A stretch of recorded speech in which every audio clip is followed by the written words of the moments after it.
Get ready to dive into the story. Let's jump right in! In a world where humanity was close to extinction, an evil god named Vindra appeared from the sky with his army of monsters, bringing destruction everywhere. The war went on, and as the monsters advanced, they were wiped out in an instant by magic. These powerful magic users were humanity's last hope, the strongest mages standing against Vindrake. As the monsters charged, the heroes were already preparing their spells. Without delay, they launched long-range magic at the creatures. Setsuna declared that this would be the end for Vindrake. As the smoke cleared, he began casting a spell that combined all 6 magical elements. At the same time, he used his elemental explosion spell while the other heroes stood ready to assist him. Everyone gave their full support to Setsuna, making sure the spell was as strong as possible. But just when they thought they had won, Vindrake appeared again as the smoke faded. Even after taking the full force of their attack, he stood there without a single scratch. The heroes couldn't believe what they were seeing. How had he survived? Before they could think further, they started preparing another spell. But Setsuna stopped them, saying they needed to observe him first. When they attacked again, their magic vanished before it could even touch Vindrake. Setsuna was shocked. Vindrake laughed at them, calling them fools for stepping into his domain. His words shook the group, and they turned to Setsuna for answers. But even he didn't know what to do. Before they could react, something invisible struck one of their teammates. A dark-haired girl trembled, saying she was running out of mana. The battlefield turned into chaos as monsters took advantage of their confusion. A giant serpent suddenly lunged and swallowed one of their companions whole. Anger filled Setsuna as he yelled for them to stop. He quickly started casting another spell, but before he could finish, Vindrake appeared behind him. When he turned, it was too late. A sharp pain shot through his shoulder as he was badly injured. Setsuna looked around in horror. The entire country was in ruins. Vindrake declared that their fight was useless.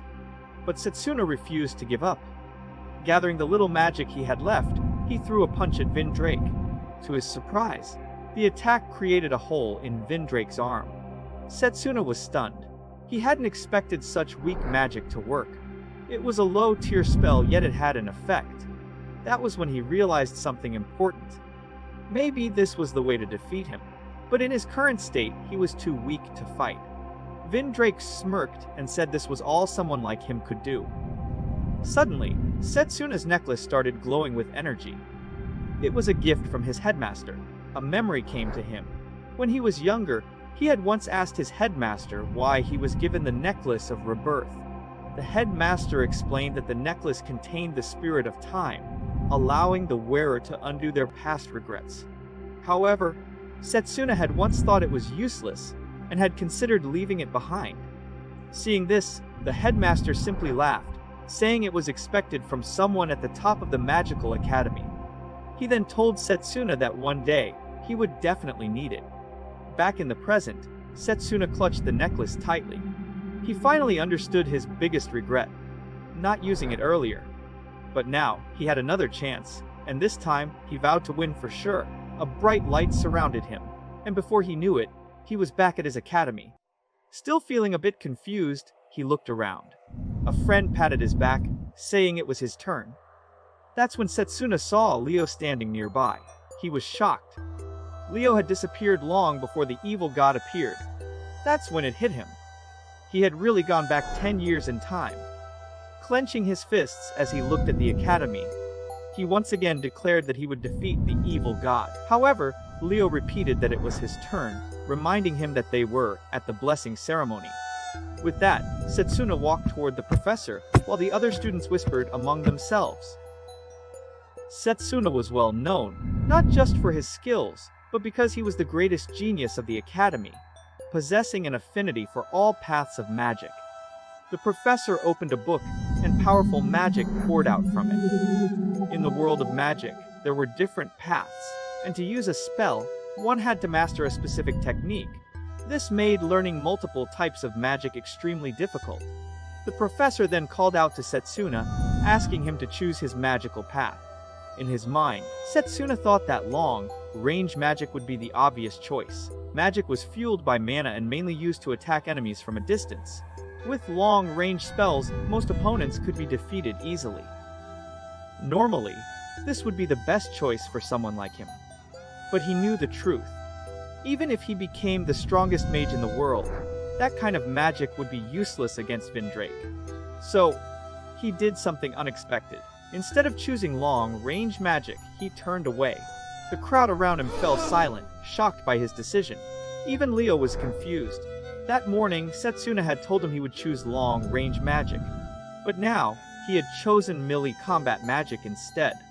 The professor reminded him that this path focused on physical enhancement and had long been abandoned. Choosing it meant throwing away his bright future. But Setsuna already knew all of this. He also knew that this was the only way to defeat Vindrake. So, without hesitation, he raised his hand and chose the melee combat path. Everyone around him gasped in surprise. Looking down, he saw the new symbol that had appeared on his hand. But no one believed that the famous Setsuna, the Academy's genius, would choose such a path. The professor closed his book, then smiled, saying that he was interested in teaching Setsuna everything he knew. If Setsuna truly mastered this path, he could become the strongest mage of all, and together, they would achieve glory. Setsuna thought to himself, it would all be meaningless in 10 years. In 10 years, humanity would be defeated. In just 5 years, Vindrake would appear. Even though he had all the knowledge from his past life, he had no real experience with melee combat magic. After some time, an announcement was made. The second-year students were told to go to their respective classrooms. Setsuna looked around for Leo, but he was nowhere to be seen. So, he approached a student and asked if they could show him the way. But instead of helping, the student quickly stepped away, avoiding him. As he stood there, he noticed the whispers around him. People were talking, but he couldn't understand what they were saying. In reality, the other students thought he was just showing off by choosing melee combat magic. Setsuna realized that people were treating him differently just because of his choice. Since no one would help, he decided to find the way himself. He thought there might be a campus map in the courtyard. As he walked in that direction, he suddenly heard someone casting a spell. That was strange. Why would there be a fight here? Curious, he followed the noise and saw a red-haired girl confronting a man. She demanded that he return her brooch, saying her mother had given it to her. The group of men around her commented that the brooch was a high-class mana storing tool, and someone like her shouldn't be using it. Setsuna quickly realized what was happening. The girl was from the melee combat department, while the others were from the long-range magic department. The man holding the brooch had fire in his hands. He sneered at the girl, telling her to take it back with her. Weak melee combat magic. Then, he threw a fireball at her. The girl managed to dodge just in time, enhancing her speed with melee combat magic. But Setsuna noticed a problem. While she could dodge the attacks, she wouldn't be able to hit him back because of the range.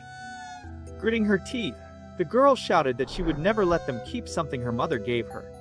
Then, she cast a spell, forming a glowing mana blade in her hand. The man only laughed. "That dagger will never reach me," he said. A fireball shot toward her, crashing against the mana blade and knocking it to the ground. The man smirked. "Pathetic," he said. "Just give up. No matter what you do, I'll always be stronger than you." Then, he prepared to launch another fireball at her. Just as it seemed like it was all over for the red-haired girl, Setsuna dashed forward. At the last second, he pulled her away from the attack, saving her. The 3 men watching were shocked by his sudden move. Ignoring them, Setsuna turned to the girl. "Do you know where the melee combat department is?" he asked. "I need someone to show me the way." The girl was completely confused. Meanwhile, a student in the background recognized him. "Wait, is that Setsuna Cromwell?" they whispered. But looking at his hand, it was obvious. He had chosen melee combat magic. The blonde man grinned. "This is perfect," he said. "Since he specializes in melee combat, we can hit him as much as we want." Setsuna already knew that melee combat magic was considered weak, But he also understood that strength wasn't just about raw power. It was about how magic was used. Observing the fight, he could already see flaws in how combat magic was applied, which meant there was plenty of room for improvement.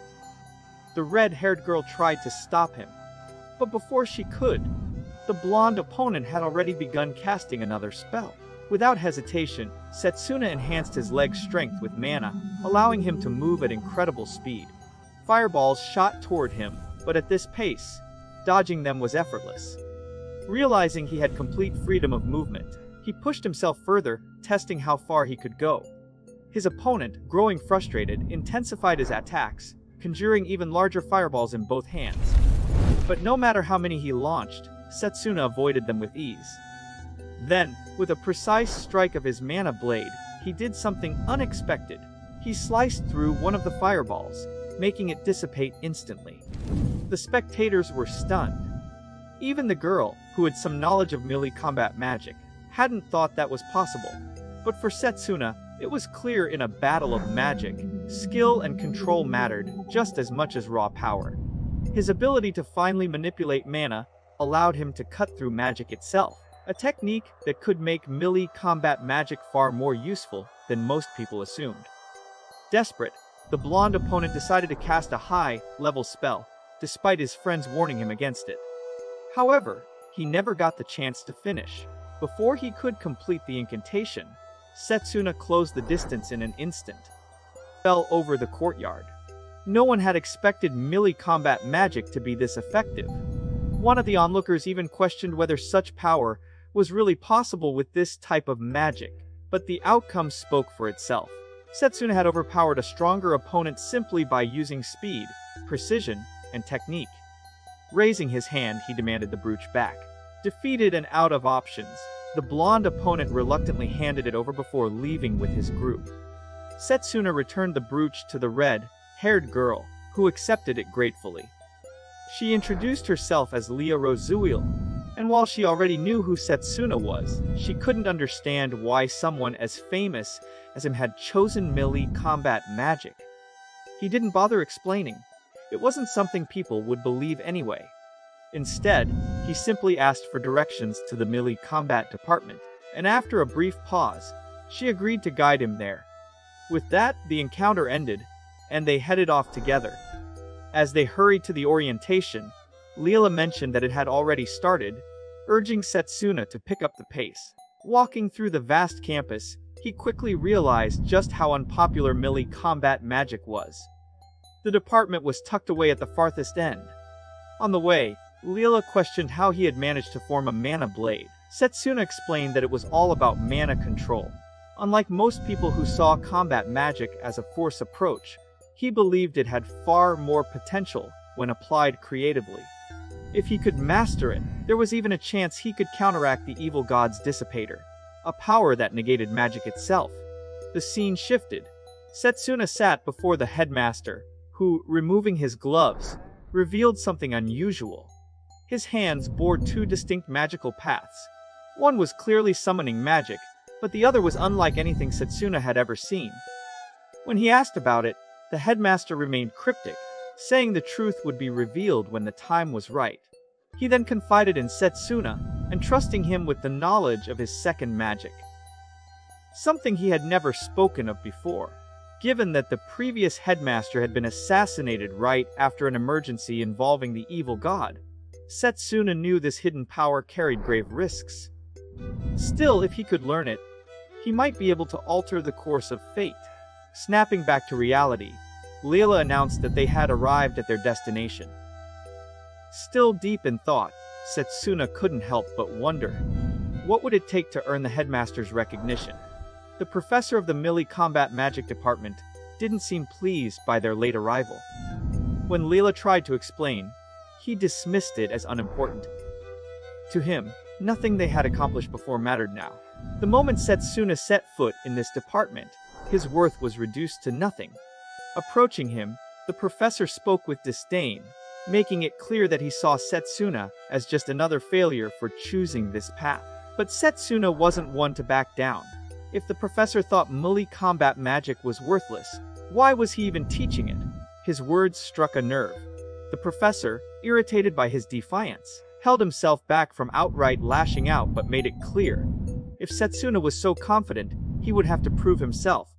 The first test was brutal. A green-haired student attempted to strike a massive black iron stone, but his attacks barely even left a mark. No one had managed to crack it, let alone extract the crystal embedded inside. The professor explained that this challenge determined ranking. Failure meant punishment. Despite the students' best efforts, none of them knew how to break through such an unyielding material. Growing more frustrated, the professor led Setsuna to an unoccupied stone. He had 10 minutes to succeed. 10 minutes to prove that melee combat magic was more than just a useless relic of the past. With the weight of expectations pressing down on him, Setsuna stepped forward, ready to show them all what combat magic was truly capable of. Lila couldn't help but feel that the test was unfair. Breaking that stone in just 10 minutes was impossible, yet the teacher remained indifferent. Setsuna stepped forward, placing a hand on the massive black iron stone. His action was met with mockery.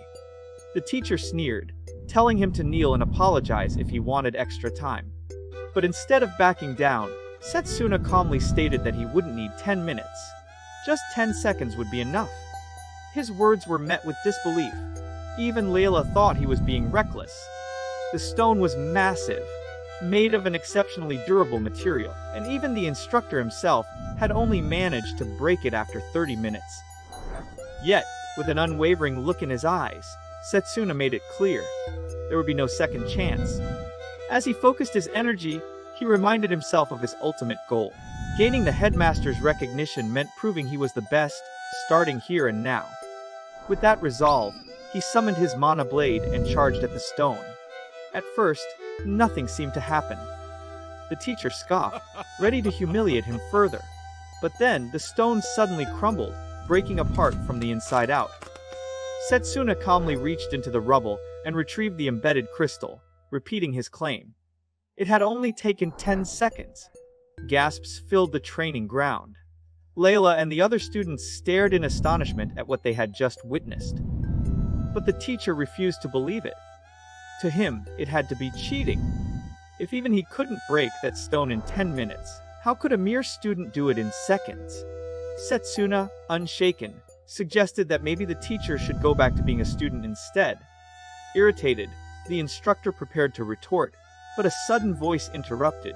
Someone placed a hand on his head and questioned whether he was intimidating the students. The teacher froze. Standing before him was Lionel, the head instructor. Lionel observed the remains of the stone, and, without hesitation, dismissed any accusations of cheating. Setsuna had simply read the stone's mana flow and struck its weakest point, something even an instructor had failed to notice. Turning to the rest of the class, Lionel announced that Professor Zachary would now demonstrate mana defense. Without warning, Lionel prepared to throw a punch, stating that if Zachary had been training properly, he wouldn't die from it. Zachary stammered, attempting to protest, but it was too late.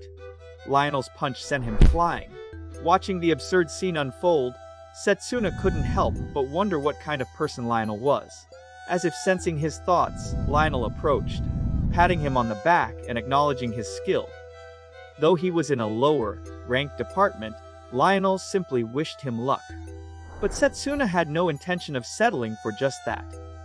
He declared that he would become the best in the class, regardless of their department ranking, and wouldn't lose to anyone. Lionel smirked, recognizing the determination in his eyes. Impressed, he decided to teach Setsuna the fundamentals of magic. As he walked away, he reflected on the unexpected development. He had already chosen someone to be the class representative, but perhaps Setsuna was about to change everything. Shortly after, Lionel reintroduced himself to the class, and, without delay, announced their next challenge. They needed to select a representative for the upcoming interclass match. The interclass matches were a major event where 8 magical departments competed against each other. Each department selected a representative, and the winner of the tournament was determined through a series of battles. This was the moment when Setsuna gained recognition from the director, making it crucial for him to secure his place as the department's representative.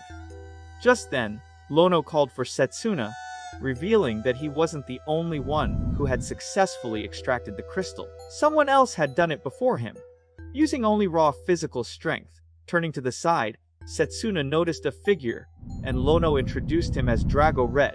Drago immediately questioned if Setsuna was indeed a Cromwell, and was curious about why he had joined this department when he clearly had the talent to excel in other areas. Setsuna briefly explained that he had important reasons for choosing combat magic, but Drago cut him off. He proudly stated that his family had been known for their combat magic skills for generations, and he himself had been training for 17 years. Without warning, he unleashed a powerful punch, sending a fierce gust of wind in Setsuna's direction. It was clear that Drago wasn't willing to hand over the representative position without a fight. Unfazed, Setsuna stood his ground, ready to accept the challenge. Before anything could happen, Lono stepped in and declared that the match would take place in 1 week. As Drago walked away, he warned Setsuna not to back out, making it clear that he intended to fight with full force. The situation quickly became a hot topic of discussion, and Lila, concerned for Setsuna, asked if he thought he could win. He admitted that in his current state, he had no chance against Drago. However, he had a plan. Later, while walking, they arrived at a massive, ancient tree. Lila was curious about it, and Setsuna explained that it was his secret training ground. He was confident that with this place, he could grow 3 times stronger. The tree was over 1,000 years old, and as they stood before it, a strange energy radiated from it. Layla was puzzled by the glowing light coming from the tree, and Setsuna explained that it was the tree's blessing. Only those recognized by the sacred tree received this gift, which allowed him to recover his mana continuously. As long as he trained there, he wouldn't have to worry about running out of energy. He just needed to push himself to the limit. Leela was amazed by it all, but she knew that Drago was born with natural strength as a melee combat mage. Even so, she was determined to help Setsuna, recalling how he had once helped her retrieve her lost brooch. His determination left her feeling inspired. Meanwhile, in the training room, Layla was shocked to see Drago training aggressively, lifting heavy weights without pause. She overheard him asking a professor about the black steel stones in the garden. When the professor asked if he intended to break them, Drago denied it, saying he planned to use them as weights for his training. Watching from a distance, Layla couldn't believe what she was seeing. Lee hurried to find Setsuna, worried about how he was handling the situation.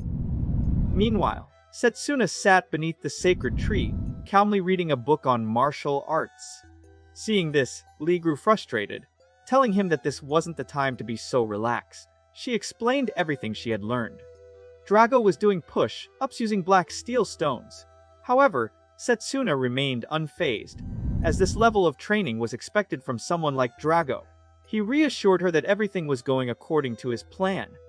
As a faint aura flickered in his eye, he began explaining his approach. Physical enhancement wasn't just about strength. It allowed control over the nervous system and mana flow. By focusing on a specific area, he could enhance its power. If he needed more speed, he would concentrate on his legs. For increased dexterity, he would focus on his hands. The same principle applied to memory. By concentrating on his head, he could sharpen his mind. With that, he threw off his coat and swiftly kicked the air, demonstrating his agility. Then, wielding his mana blade, he executed precise, rapid movements, leaving Lee astonished. Despite her amazement, Setsuna insisted that it still wasn't enough. Suddenly, pain shot through his body, and he collapsed to the ground, revealing a deep wound on his hand. He explained that pushing his muscles to their limits with physical enhancement had caused the injury. Yet, he didn't seem concerned. As long as he focused on healing, he could rebuild his body even stronger. Lee, worried, urged him to find a less punishing method. However, Setsuna knew that defeating Drago required him to give everything he had. His opponent had spent years mastering combat magic, and with only a week to prepare, Setsuna was ready to break and rebuild himself over and over again, if that's what it took. Bala remarked that such training would be painful, but it reminded Setsuna of his past. There was a time when he couldn't use magic at all, yet he practiced every day. No matter how many times he failed, he never gave up. His progress had been slow, but he improved bit by bit. Because of that experience, he knew that as long as he kept growing stronger, this challenge wouldn't break him. Over the following days, Setsuna and Lee trained together. Eventually, she realized that he wasn't just naturally talented. He was someone who worked harder than anyone else. Finally, the day of the match arrived. Drago noticed Setsuna standing in the arena and acknowledged that he hadn't backed down. As the representative of the combat department, Drago declared that he wouldn't lower himself to anything less than his full strength. With that, Lono prepared to signal the start of the battle. Their eyes locked, both refusing to back down. The moment the match began, Setsuna dashed forward and delivered a kick, but Drago blocked it with ease. Not slowing down, Setsuna slid and launched a rapid series of kicks, forcing Drago to retreat. However, Drago had blocked every attack with his mana defense. Then, without hesitation, Drago charged at him, his fist glowing with energy as he prepared to strike. As the smoke cleared, Setsuna stood his ground, having successfully defended against Drago's powerful blow. The crowd was left in stunned silence. Setsuna knew that if he had taken that hit directly, it would have been the end for him. Undeterred, Drago lunged at him again, but Setsuna dodged with precise movements. Drago continued his relentless assault, throwing punch after punch, yet Setsuna did nothing but defend. Frustrated, Drago demanded to know why he wasn't fighting back. Despite his endurance, Setsuna's body was clearly growing weaker. Drago smirked, confident that this was the end for his opponent. Watching from the stands, Lee couldn't hide her worry. Had all of Setsuna's training been for nothing? However, Lono noticed something odd. While it appeared as though Setsuna was barely hanging on, he was, in fact, perfectly countering Drago's attacks using his mana control. Every strike that landed was being reflected in a way that minimized its impact. Drago, still attacking, spoke through clenched teeth. He raged about how melee combatants had always been looked down upon by those in power. His family had excelled only in hand-to-hand combat, and for that, they had suffered years of humiliation. But now, he intended to change everything with his own hands. Summoning a spell, Drago conjured his mana blade. Setsuna responded in kind, and the two clashed, their blades sparking with each strike. As their intense sword fight continued, Setsuna couldn't help but remember what others had once said to him. How they had doubted his chosen path. In that moment, he understood Drago's pain. Yet, despite their shared struggles, Setsuna knew they were both aiming for something far greater than proving their worth to others. Without giving Drago time to react, Setsuna shattered his opponent's blade. Drago only grinned in response, unshaken, and the fight resumed. Activating his physical acceleration enhancement, Setsuna launched a fierce attack. Drago, however, blocked it, standing his ground. From the stands, Lee felt a surge of hope. Setsuna was managing to keep up with Drago despite his opponent's overwhelming strength. While Drago's offense and defense were near flawless, Setsuna's control and adaptability were just as impressive. The battle was still anyone's to win. Realizing he needed an opening to land a decisive blow, Setsuna pressed on. But Drago wasn't holding back either. Conjuring another mana blade, he roared and swung a devastating strike. Setsuna barely dodged, sensing that Drago had poured all his remaining mana into this final attack. Looking back, Setsuna saw that he was now cornered. Drago grinned, knowing his opponent had no space left to evade. Concentrating all his strength, he prepared to deliver the finishing blow. But just as his fist made contact, something was off. His strike had landed on nothing but an afterimage. Setsuna's voice rang out behind him, explaining that by focusing his mana on a single spot, he could briefly create an afterimage of himself. Before Drago could react, Setsuna appeared at his back, delivering a final, decisive attack. The entire arena erupted in shock.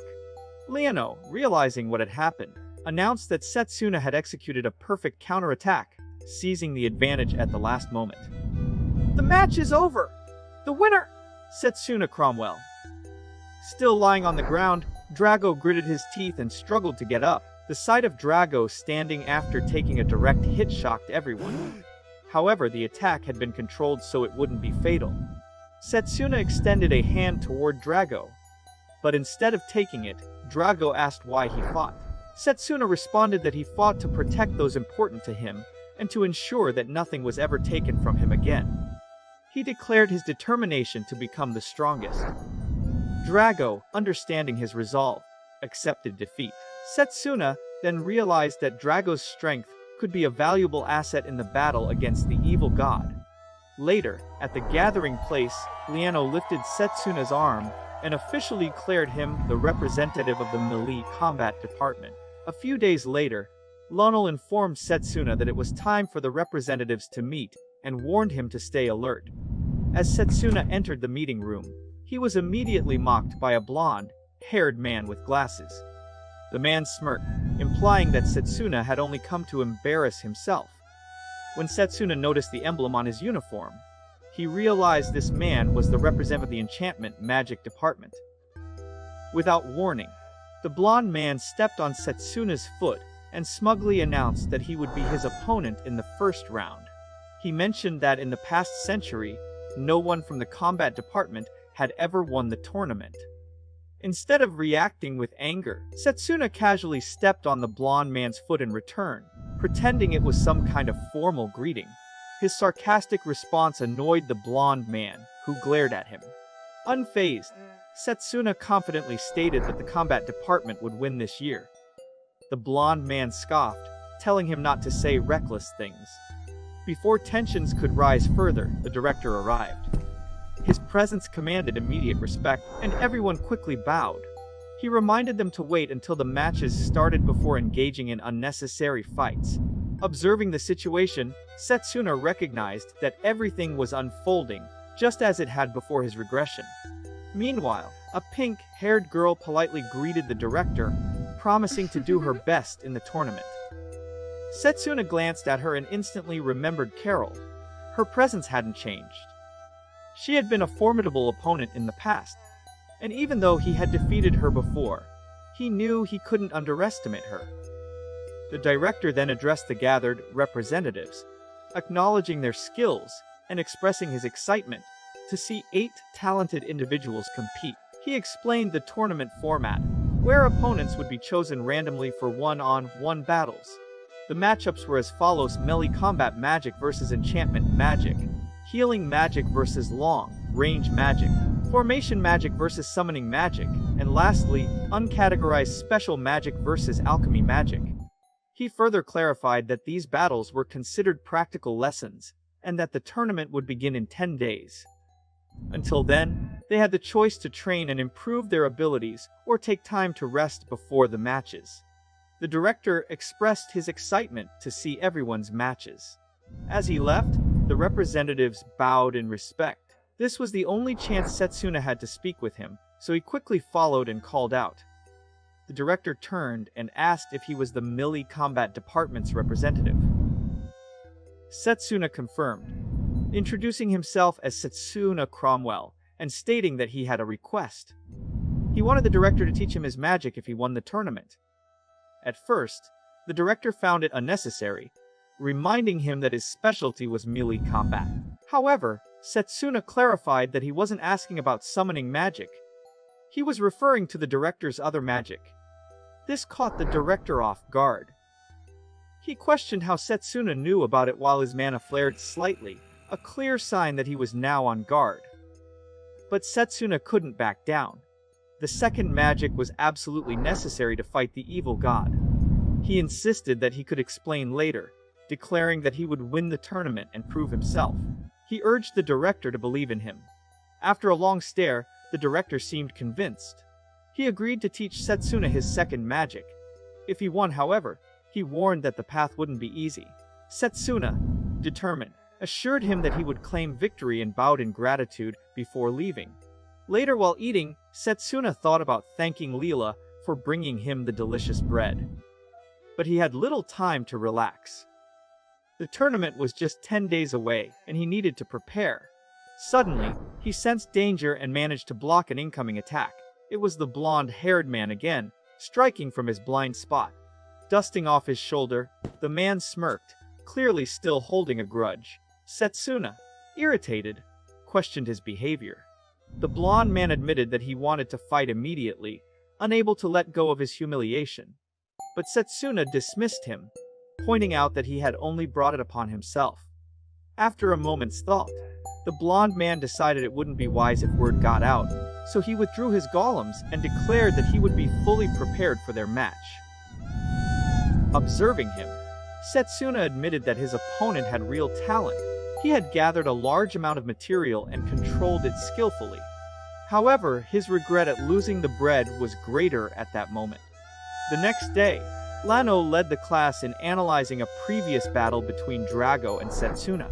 Before starting, he asked if they had understood his earlier feedback. Drago admitted that he had lost control of his mana and emotions, while Setsuna acknowledged that his raw power was lacking. Drago had clearly overpowered him in strength. Hearing this, Lano was pleased. Recognizing their weaknesses was the first step to improvement. From now on, they would grow stronger through their matches. When asked if this fight would serve as training for the interclass match, Lionel explained that Setsuna's first round opponent would be Noel, someone who could skillfully use his golems for both offense and defense. The golems had solid forms and fought in a way that closely resembled melee combat magic. Lano instructed Drago to focus on speed, making it seem like he was moving as fast as multiple golems at once. Setsuna's task was to predict Drago's attacks and counter them. As they got ready for their training match, Drago was determined to show he had improved. Setsuna, however, had been waiting for this rematch. As soon as the fight began, Drago rushed forward. Setsuna dodged, but Drago quickly adjusted and attacked again, revealing that Setsuna's reaction was still too slow.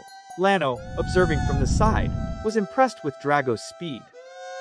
Drago didn't let up, constantly pressuring Setsuna.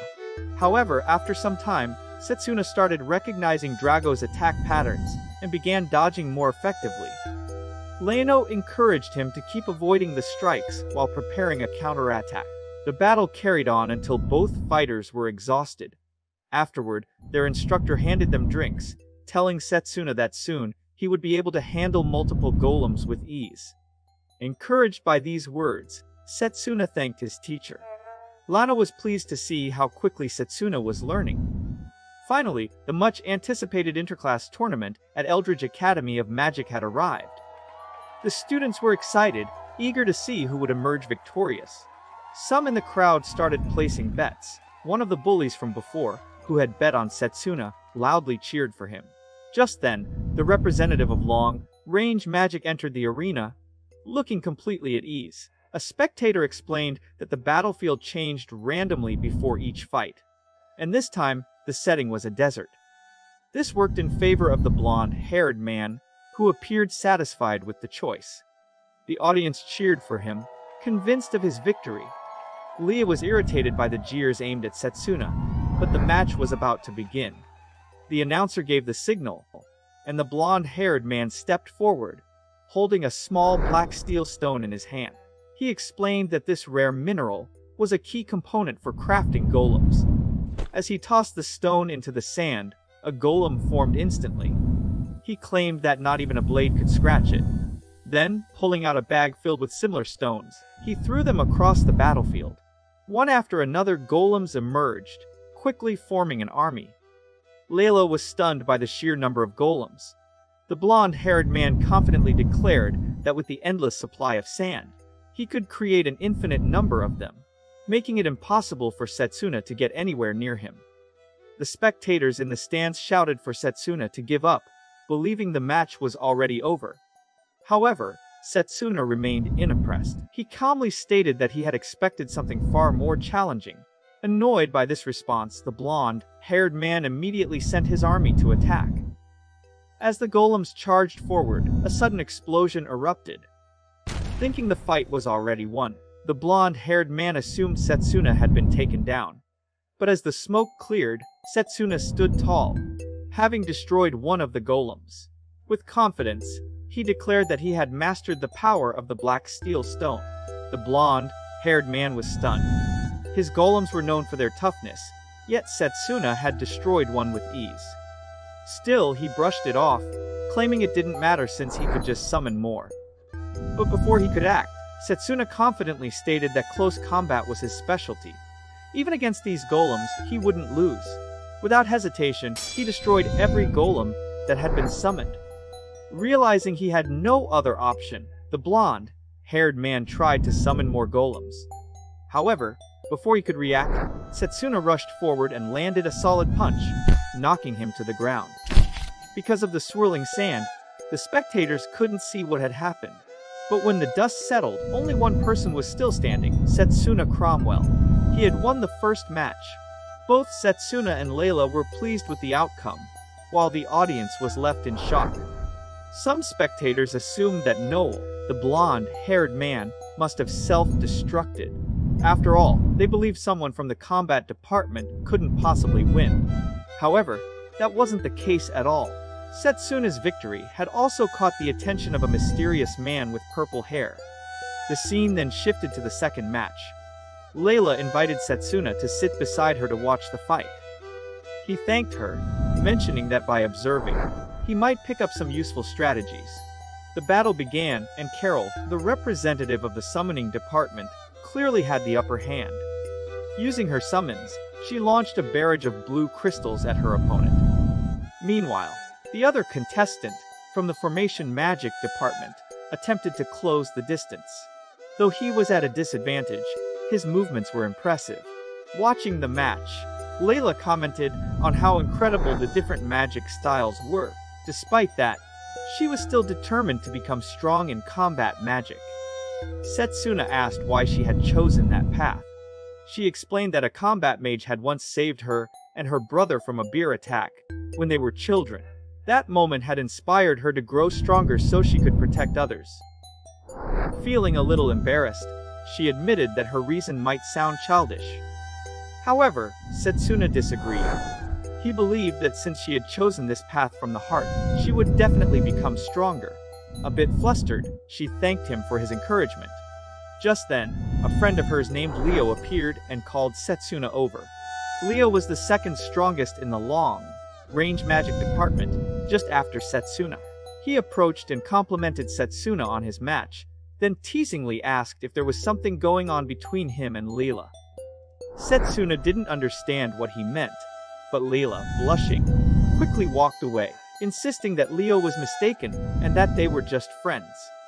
Curious, Setsuna asked why Leo hadn't become the department's representative, since he was strong enough to defeat Akhtar. As he sat down, Leo warned him to be careful of Akhtar's underhanded tactics. He explained that Akhtar had tricked him, causing him to lose his spot as a representative. Hearing this, Setsuna understood the situation clearly. He realized that Akhtar was someone who would do anything to win. As the scene shifted, Akhtar opened a mysterious box and smirked, clearly plotting something sinister. Finally, the second round of the tournament began. Setsuna was set to face Akhtar. The chosen battlefield was scorching hell, an environment that heavily favored Setsuna's opponent. Meanwhile, in a separate location, two men conversed. Akhtar thanked the head of the department for his assistance, to which the man, visibly annoyed, responded that he would make Setsuna regret choosing hand-to-hand combat. In another scene, Setsuna warned Lee not to touch a particular vase, explaining that a single touch would completely drain her mana. Naturally, she asked why such a dangerous object was even there. Setsuna explained that it was yet another trap set for him. Concerned, Leela asked if he was alright. He reassured her, stating that he had managed to avoid the trap, but placed the blame squarely on Akhtar. Suddenly, there was a knock at the door. 3 children stood outside, holding a bouquet of flowers. When Leela inquired about it, they explained that someone had instructed them to deliver it. However, when they pointed toward the person who had given them the flowers, the individual had already vanished. Confused, Leela wondered if it was a fan of Setsuna. But before they could dwell on the thought, the blonde-haired girl suddenly began to feel unwell. Setsuna's eyes widened as he noticed a strange mark appearing on her skin. Without hesitation, he kicked the bouquet away. "It's poison," he stated grimly. "This plant. It's Nim." The other children, too, began to feel sick. Setsuna hadn't expected Akhtar to stoop this low. If they didn't find a healer soon, the condition could become irreversible. Leela asked if the situation was urgent, to which Setsuna firmly confirmed. He advised her to step back, warning that she could still be infected just by being near them. However, she refused, insisting she would stay. Holding up a badge, she revealed it to be a magical tool that stored mana. Then, drawing upon the healing magic her mother had once taught her, she began treating the poisoned children. Slowly, the marks on their bodies faded. Though she admitted she could only use such magic in emergencies, this situation certainly qualified as one. Grateful, Setsuna thanked her, but he had no time to rest. He grabbed the poisoned bukid and ran. He needed to dispose of it quickly, but if he did so in a crowded place, the toxins could spread. Before long, the poison began to take its toll on him. His body weakened, yet he pushed forward until he reached the sacred tree. With the last of his strength, he threw the bukid into the air and slashed it into countless pieces. Exhausted, he collapsed. Meanwhile, at the tournament, the audience grew restless. People began murmuring about Setsuna's absence. A background character stepped forward and confidently declared that Setsuna had quit the match, making Akhtar the automatic winner. But then, a voice rang out, "Wait." The crowd turned as the voice roared with fury. "I haven't given up." Setsuna, barely standing but burning with determination, glared at Akhtar. Akhtar simply smirked. "Oh, and how exactly do you plan to fight me in that condition?" He chuckled darkly. "I gave you a gift, and it seems you've accepted it." Setsuna questioned why Akhtar had resorted to using poison, and even involved innocent children. Akhtar, with a mocking tone, acted as if he had no idea what Setsuna was talking about. Smirking, he stated that even children could be tools for the elite, which only fueled Setsuna's anger. The announcer then signaled the beginning of the second round. As soon as the fight started, Akhtar unleashed his magic, forcing Setsuna to dodge. The spectators noticed something was off. His mana seemed unstable. Even though the sacred tree's blessing had purified some of the poison, there hadn't been enough time to remove it completely. Akhtar didn't allow him any time to recover, continuously attacking and keeping him on the defensive. Watching this unfold, the head of the department seemed pleased, predicting Setsuna's downfall. Setsuna glanced around and noticed that Leah hadn't returned yet. He hoped the children were safe as he braced for another attack. Akhtar, noticing his distraction, taunted him while the crowd jeered, convinced that someone with only close-range combat skills couldn't possibly win against a long-range magic user. Akhtar unleashed another powerful spell, and though Setsuna raised a mana shield to block it, the barrier shattered on impact, leaving him seriously injured. Akhtar sneered at his condition, enjoying the moment. Despite the pain, Setsuna asked why Akhtar was prolonging the battle instead of finishing it. He expected a flurry of attacks meant to overwhelm him, but instead, Akhtar was simply toying with him. Smugly, Akhtar claimed that his approach was strategic. Taking unnecessary risks wasn't his style. He then began charging up a devastating spell, Storm Cannon, declaring it would be the final blow. Just then, Lee's voice called out, letting Setsuna know the children were safe. She held up her brooch as proof. Seeing this, a smile crossed his face. With his worries eased, he focused entirely on the fight. Slowly, he began healing his injuries, declaring this was his turning point. Akhtar was visibly shocked. As his strength returned, Setsuna explained that his ability wasn't just healing. It was a type of physical enhancement that activated his body's cells, helping him fight while managing the poison. He then turned the tables, calling Akhtar a coward for relying on dirty tactics. Furious, Akhtar snapped back, determined to end the fight. Under pressure from the department head, Akhtar launched his Storm Cannon at full power. Setsuna had no ground advantage, but he didn't need it. Instead of dodging, he redirected the attack, shocking everyone. Akhtar managed to catch his own spell, scoffing at the idea that he couldn't handle his own magic. But that was exactly what Setsuna had counted on. Using the moment of distraction, he closed the distance and struck Akhtar with his blade. Akhtar fell to the ground, defeated. The match was over, and Setsuna was declared the winner. His friends cheered for his victory, but they soon noticed something unusual. The stone beneath them cracked, causing both to plunge toward the lava below. Setsuna had to think fast, but Akhtar remained unconscious. Acting quickly, he grabbed Akhtar's foot, trying to stop his fall. Just then, a girl used her summoning magic, saving them both. It was Carol, a skilled summoner. She casually remarked that he would have been fine even without her help. Setsuna, grateful, thanked her for stepping in. Carol was a well-known competitor from the summoning department, and Setsuna immediately realized he would have to face her soon. Meanwhile, in the stands, the audience was stunned. Setsuna had won yet again. If he continued at this pace, it would be something unheard of. The chief, clearly frustrated, vowed not to forget what had happened. Leah approached and thanked Setsuna for his efforts. Concerned about the children, he asked about their condition. She reassured him that they were in the infirmary, resting, and would recover soon. Hearing that eased his mind, but suddenly, he sensed something strange. His expression changed, making Leah ask if something was wrong.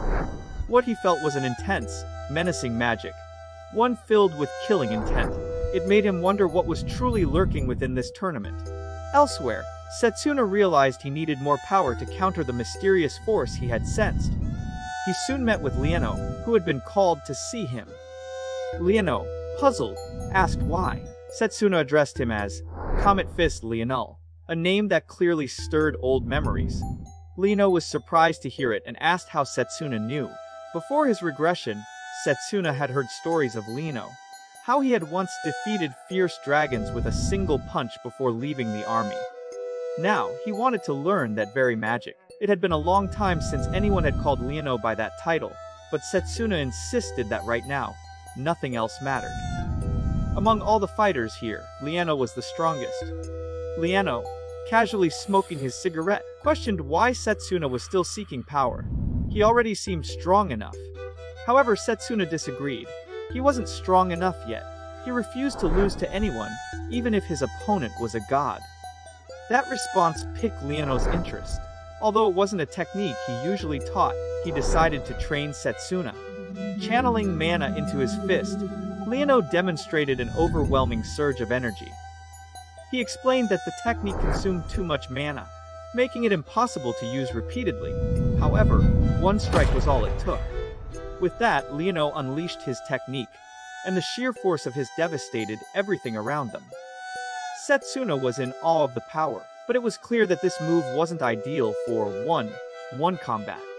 Even so, Liano asked if Setsuna was fine with that. Without hesitation, Setsuna confirmed. This was exactly what he needed. With that, Setsuna's training officially began. Meanwhile, in another scene, Carol sat with someone who congratulated her on reaching the finals. They noted that her opponent would be a hand-to-hand combat specialist and asked how confident she felt. Carol responded that victory or defeat was a matter of luck, but she would still give it her best. She then offered the person another cup of tea. As they left, the mysterious figure revealed a strange card. The moment Carol saw it, she collapsed to the ground. It became clear that this person was plotting something against Setsuna. The next day, Setsuna continued training with Liano. His teacher was astonished. Setsuna had nearly mastered the technique in less than a week, something that had taken Liano himself 2 years to perfect. With that, Liano declared that he had successfully taught him the Comet Fist. However, Setsuna disagreed, calling it the charged shot instead. The next match was about to begin. Carol from the summoning department versus Setsuna from the hand-to-hand combat division. The spectators in the stands debated who would win. A chubby spectator was certain that Carol would take the victory, but a girl voiced her support for Setsuna. Meanwhile, 3 children cheered for him excitedly. The chosen battleground for the fight was the ruins of the gods. To prevent the match from causing destruction outside the arena, a powerful barrier was put in place.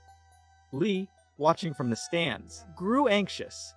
This battlefield wouldn't be a disadvantage for Setsuna, meaning it would be a fair fight.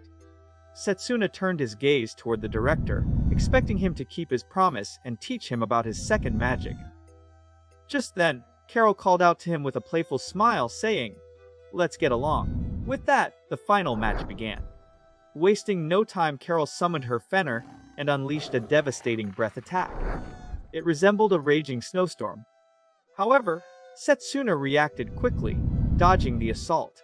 Carol was surprised by his agility but refused to let him breathe. She immediately launched a barrage of attacks through her summoned beast. In response, Setsuna activated his physical enhancement fold and swiftly dodged each of Fenner's attacks, before countering with a powerful strike. In the stands, Leah cheered, relieved that he managed to land a hit. However, Liano calmly explained that summoned beasts were formed using condensed mana, meaning any injuries they sustained would heal instantly. Carol acknowledged Setsuna's strength but wasn't done yet. She began altering the environment with Fenner's help. The battlefield was soon engulfed in ice, the freezing mana trapped within the barrier. This drastically strengthened Fenner's attacks. Carol smirked and asked, "So, what will you do now?" Setsuna knew he couldn't win a battle of endurance. He needed to end the fight quickly. Charging up the charged shot, he continued dodging every attack. The audience watched with concern. Setsuna was on the defensive again. The children nervously hoped he could turn the tide. However, Liano noticed something remarkable.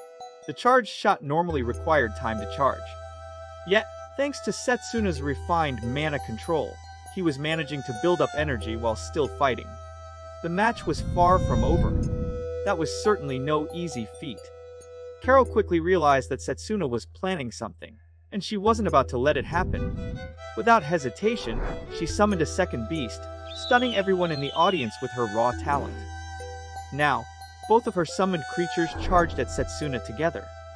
Fortunately, he reacted just in time, countering both attacks with swift strikes. Setsuna knew that Carol had an ace up her sleeve. After all, she was an extraordinary mage. But what truly surprised her was how easily the protagonist had reflected her attack.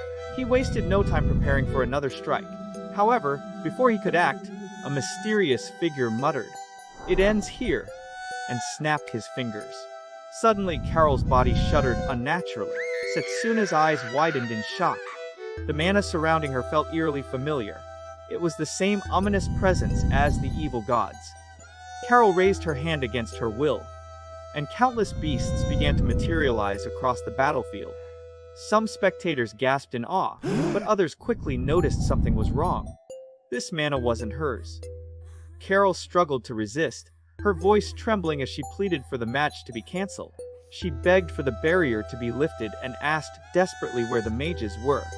But the mysterious man had already ensured there would be no intervention. The beasts relentlessly attacked Setsuna. He gritted his teeth, trying to locate the source of the corrupted mana. From the shadows, the mysterious figure chuckled. "Still looking for me," he taunted. Before Setsuna could react, one of the beasts lunged at him, slamming him hard into the wall. Lee's heart pounded as she watched in horror. Lying on the ground, Setsuna felt a sharp pain in his arm. Blood trickled from the wound, and his breathing grew ragged. The shadowy figure smirked. "You'll never find me. It's only a matter of time now." It was a dire situation. Setsuna didn't have the time to charge up the charged shot. Meanwhile, Carol was reaching her limit. If this continued, she would lose control of her mana. Maybe even her life. Summoning his remaining strength, Setsuna kicked one of the beasts away. In that moment, he realized the truth. Carol was being controlled. Tears welled up in her eyes as she cried out, begging him to flee before the creatures killed him. But Setsuna refused to run. The battle raged on as he frantically dodged attack after attack, looking for any chance to counter. The director merely observed in silence. Liano clenched his fists. He could tell that Setsuna's mana was nearly depleted. If help didn't arrive soon, it would be too late. He desperately searched for the mage responsible for the barrier. "Please," he whispered. "Don't die because of me." Then, without warning, a beast lunged from behind, its claws piercing Setsuna's leg. A stunned silence fell over the battlefield. The injury was severe. He wouldn't be able to use his magic now. The sinister figure grinned and commanded the beasts to finish Setsuna off. With a ferocious roar, they obeyed. One of them clamped its jaws around Setsuna's arm, and pain shot through his body as he let out a scream. Somewhere else, Lunnell stood before his students and asked, "What's the most important thing to remember in battle?" A student answered, "To minimize damage and close the distance between you and your opponent." "That's correct." Lionel nodded. "But there's one more thing. Your fighting spirit. Without it, you can't strike back." Back in the present, Setsuna was battered and bleeding. Yet, through gritted teeth, he managed a weak smile. "I did it," he muttered. Then, despite his injuries, he began gathering mana in his fist. The battle wasn't over yet. The mysterious man was caught off guard, realizing he hadn't noticed that detail himself. Meanwhile, Setsuna remained focused, knowing he had to end the battle in one decisive move since the creatures were out of control. Gathering all his remaining mana, he unleashed a final powerful strike. The impact was immense, destroying everything in its path. As the dust settled, Carol collapsed, but Setsuna caught her just in time before she hit the ground. He felt relieved to see that she was safe. The audience, still in shock, watched as the announcer officially declared Setsuna Cromwell the winner. It had been 100 years since someone from the hand-to-hand combat department had won the tournament. The crowd erupted into cheers, unable to believe what they had just witnessed. Layla, overwhelmed with emotion, was close to tears, relieved that Setsuna was unharmed. Elsewhere, someone quietly celebrated a successful bet they had placed on the match. The mysterious man, observing everything, was surprised that Setsuna had survived despite the overwhelming odds. Deciding that the mage was no longer of use, he prepared to act. However, before he could do anything, someone had already located him. Without hesitation, they removed the symbol from the mage's neck, breaking its control. Lono rushed to the scene but found the mage unconscious on the ground. With the barrier lifted, the academy staff finally regained control. The director approached Setsuna, explaining that Carol had been manipulated through some magical device. He assured Setsuna that the academy would handle the matter from there. Acknowledging the boy's strength, the director kept his promise and instructed Setsuna to meet him in his chamber the next day. Later, in the medical wing, Setsuna's wounds were being treated. The nurse informed him that his external injuries had healed, but his internal damage would take time to recover. She advised him to rest. Just then, there was a knock at the door, and a group of people entered. Setsuna reassured them that he was already feeling better. Leela, overjoyed, congratulated him on his victory. A senior from the hand-to-hand combat department praised him, calling him their pride. The children, who had been cheering for him, excitedly told him how amazing he had been. After spending some time together, they eventually said their goodbyes. Lino then explained the situation. The formation mage had survived, though he had been under someone's control. Both he and Carol needed rest, and the mage would be investigated once he regained consciousness. More importantly, it seemed like Setsuna himself had been the real target during the incident. Lunel asked if he had any idea why that might be. Elsewhere, someone entered a hidden chamber and easily broke through a barrier. Their goal was clear. They intended to eliminate Carol first, then go after Setsuna. They needed to erase all traces of what had happened. However, before they could strike, Setsuna appeared, blocking the attack just in time. He had anticipated they would come after Carol, but he wasn't expecting to find a familiar face. His friend Leo. Leo chuckled, admitting that he had been caught. But he was curious how Setsuna had figured it out, since he had erased all traces of his involvement. Setsuna explained that there hadn't been any signs at first, but after observing Leo's actions, he became certain. They stared at each other for a moment before Leo suggested they talk outside. Once outside, Leo seemed to have something on his mind. He asked Setsuna how long he had known the truth. Setsuna explained that it was because Leo had supported Actor. Despite Actar's underhanded tactics, there was no way he should have lost so easily. Leo was caught off guard. He hadn't expected Setsuna to figure things out so completely. With that, Setsuna was sure of his suspicions. When the match ended, Leo's mana had been infused in the attack. Approaching him, Leo asked whom Setsuna was referring to. He wondered if Setsuna knew about a certain great person. That question startled Setsuna, and he immediately sensed a change in Leo's mana. At that moment, he realized Leo had become a follower of the evil god and had to be stopped. Leo, however, seemed unfazed and said that while he was enjoying this, he had more important things to do. With that, he bid farewell. But Setsuna wasn't going to let him go so easily. Summoning his blade, he charged at Leo. However, when his blade made contact, it simply vanished. Seeing this, Setsuna realized that this situation was the same as when he had fought the evil god. Leo explained that he had been granted an ability to nullify mana, thanks to that person. Because of this, Setsuna's attacks were useless. Despite that, Setsuna didn't give up. He attempted another attack, this time aiming at Leo's blind spot, since his ability only activated when an attack made contact. But even then, his blade disappeared upon impact. It was no use. Leo's mana detection was far more advanced than his.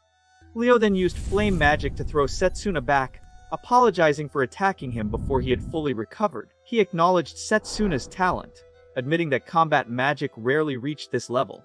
However, he pointed out that if Setsuna had chosen ranged magic instead, he might have stood a chance. But it was too late for that now. He was going to finish this.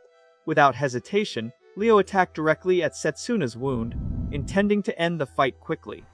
Setsuna gasped, demanding to know why Leo was doing this. Leo's response was simple. He was tired of this world and wanted to destroy everything. Hearing that, Setsuna was furious. Was all of this happening over such a ridiculous reason? He thought of everyone who had died in the war. Yelling in frustration, he told Leo to stop this madness. He demanded to know if this was really the same Leo he once knew. But Leo didn't waste any time answering. Instead, he began preparing another spell. Setsuna was still too far away to use his blade, so he had to act fast. He prepared to launch a charged shot, but he quickly realized it wouldn't be enough. Leo's magic was too fast. At that moment, someone appeared, stopping Leo's magic.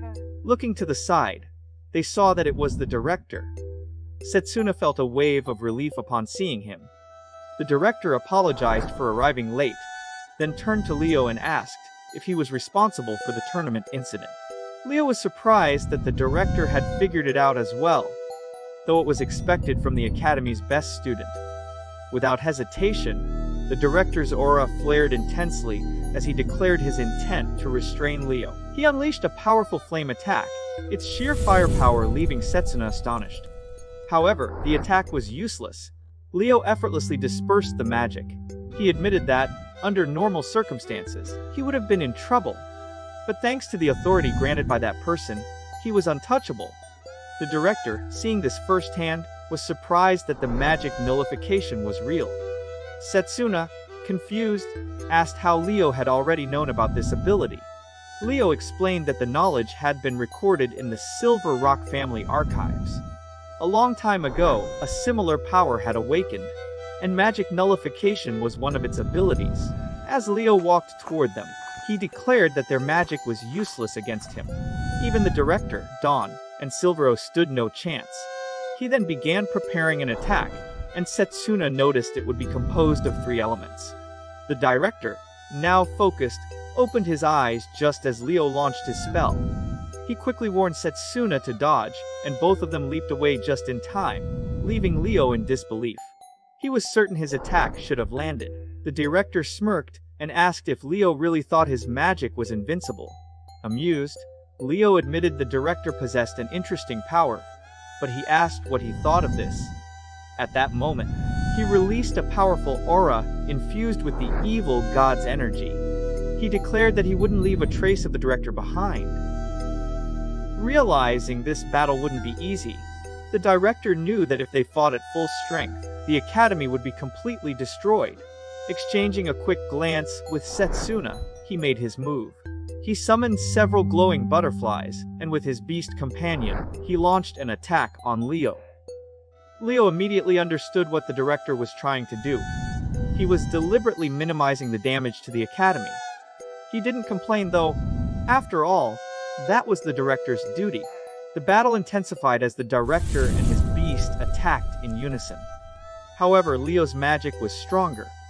his counterattack struck the beast directly, causing it to explode. Confident, Leo smirked and asked if the director was ready to surrender, but it was all just a distraction. In the midst of the chaos, Setsuna suddenly emerged. Leo was surprised. He hadn't expected Setsuna to use the dragon as cover. However, even this wouldn't be enough to defeat him. Setsuna, undeterred, told Leo he was relying too much on that power.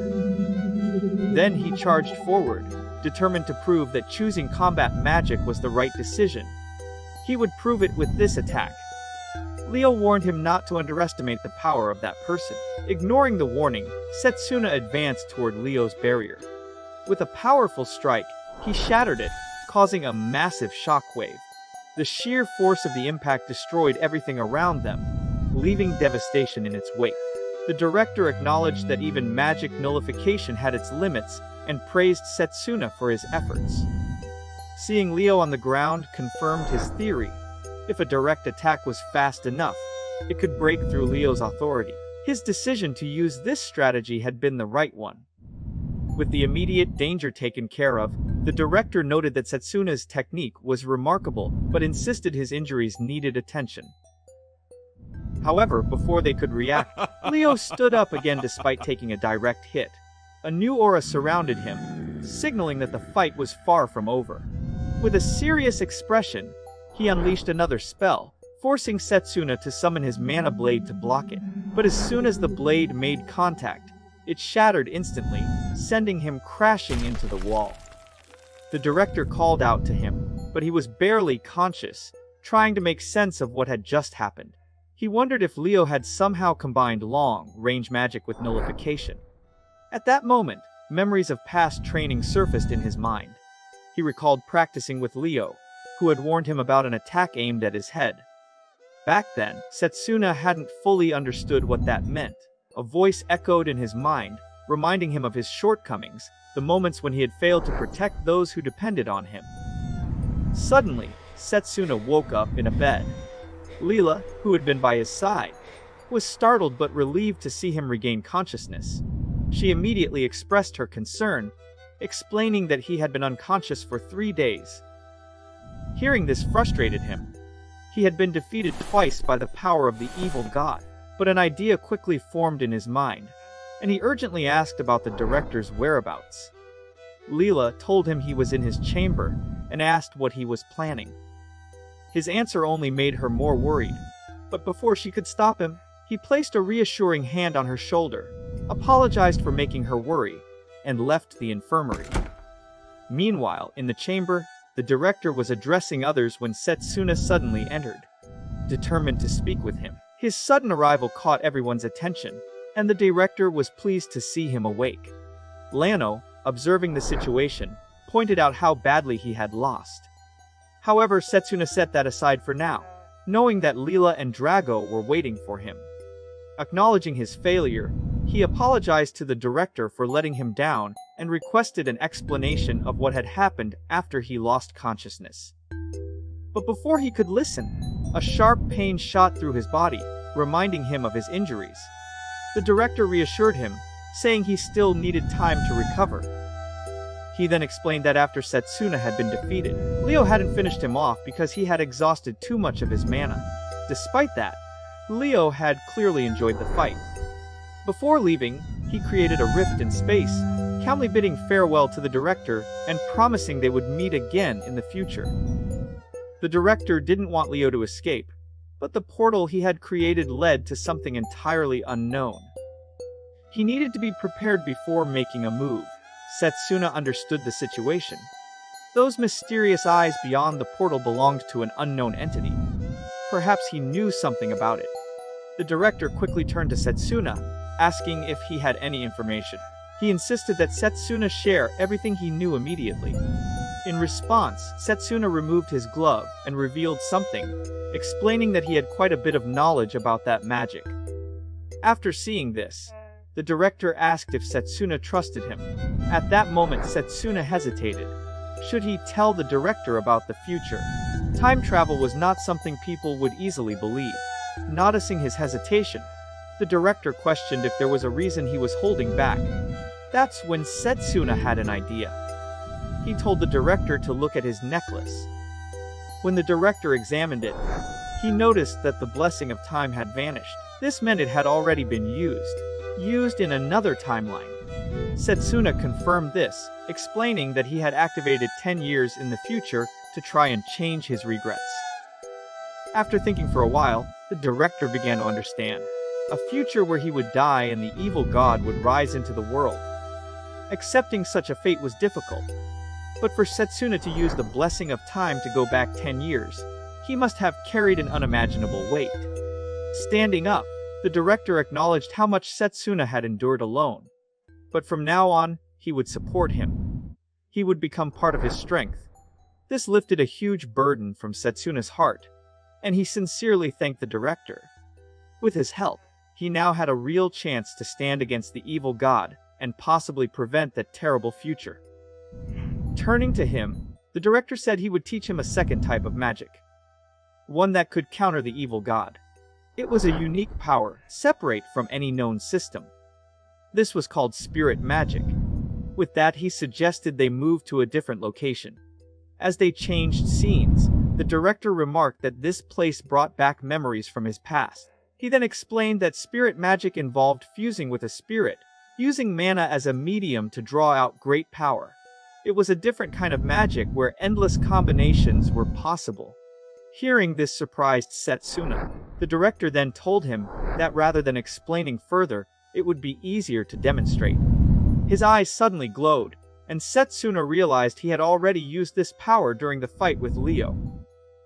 Out of nowhere, the director suggested they play rock, paper, scissors. The request confused Setsuna, but he agreed. However, he lost the game. The director told him to play again, and after multiple rounds, Setsuna realized he had lost every single time. The director then revealed the reason. This was one of the abilities of the spirit of time. It allowed him to see a few seconds into the future. He explained that there were many different spirits in the world, and this was just one example of their unique powers. If someone formed a contract with the spirit of wind, they could fly. With the spirit of water, they could phase through physical attacks. Each contract granted unique abilities beyond imagination. If Setsuna could master this power, he would greatly enhance his combat magic. However, the director explained that spirit magic required forming a contract, but before that, there was an essential preliminary stage. Without delay, he announced that they would begin immediately. As he spoke, an aura began to emanate from his body. He explained that Setsuna needed to become one with nature, to sense the spirits as they moved through the world. Closing his eyes, Setsuna tried to reach out to the spirits, silently asking for their help in defeating the evil god. But no matter how hard he tried, he felt nothing. Shocked, he realized he couldn't sense their presence at all. The director observed this, and explained that Setsuna's failure was due to his deep resentment toward nature. He elaborated that to connect with the spirits, Setsuna had to find inner peace. He needed to think less and feel more. Determined, Setsuna tried again, but he couldn't stop overthinking. The director approached him, advising him not to rush. He reminded Setsuna that it had taken him 3 years to master this ability. Still, he reassured him that he would learn it before the evil god appeared. However, for Setsuna, 3 years felt far too long. He wanted to master spirit magic as soon as possible. After all, they had no way of knowing when the enemy's subordinates would attack. The director didn't fully understand his urgency, so Setsuna explained. The subordinates came from the same world as the evil god, each possessing unique, powerful abilities. Leo was one of them. Before his regression, Setsuna had fought one of these beings.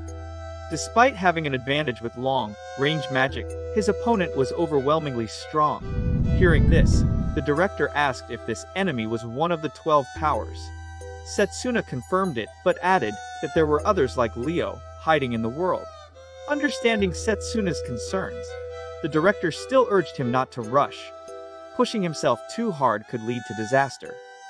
However, he hinted that during dungeon training, Setsuna might make an important discovery.